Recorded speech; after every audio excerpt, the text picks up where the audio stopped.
অত্যাধুনিক সুযোগ সুবিধা নিয়ে সবে চালু হওয়া উর্লি পাতাল মেট্রো স্টেশন তলিয়ে গেছে বৃষ্টির পানিতে।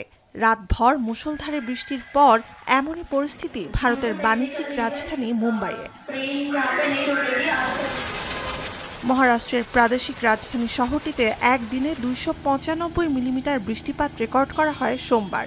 বলা হচ্ছে, বর্ষা শুরু হওয়ার আগেই এমন বৃষ্টি 107 বছরে আর দেখেনি মুম্বাইবাসী।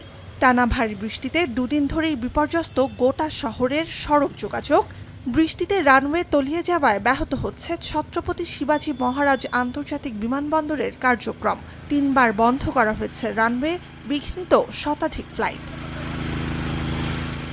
গেল ৩৫ বছরের মধ্যে বর্ষার মৌসুমের আগেই এমন নজিরবিহীন বৃষ্টিপাতে প্রাথমিকভাবে হতচকিত হলেও সেনা ও নৌবাহিনী, দুর্যোগ ব্যবস্থাপনা সহ সব সংস্থা দুর্যোগ মোকাবিলায় প্রস্তুত বলে জানিয়েছে মহারাষ্ট্র সরকার। सब कुछ हर साल की तरह वो लोग ने अपनी तैयारी की है। अभी ये मानसून जो है 30-35 साल में पहली बार इतने जल्दी आ गया है। थोड़ा तो तकलीफ तो हुई है, लेकिन अभी तो पूरी यंत्रणा सिस्टम जो है अलर्ट है।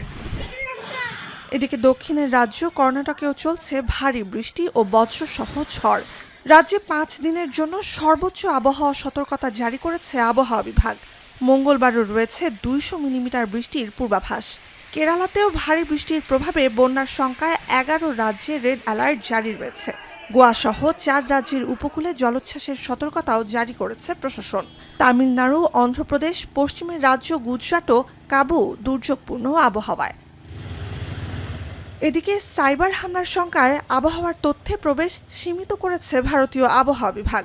ভারতের বিভিন্ন সংবাদ মাধ্যমের তথ্য, প্রতিবেশী পাকিস্তান ও আফগানিস্তান থেকে নেটওয়ার্ক সিস্টেমে সন্দেহজনক তৎপরতা শনাক্ত হওয়ার পর সাইবার নিরাপত্তা জোরদার করে ভারতের আবহাওয়া বিভাগ। নুজহাত কামাল, এখন বিশ্ব।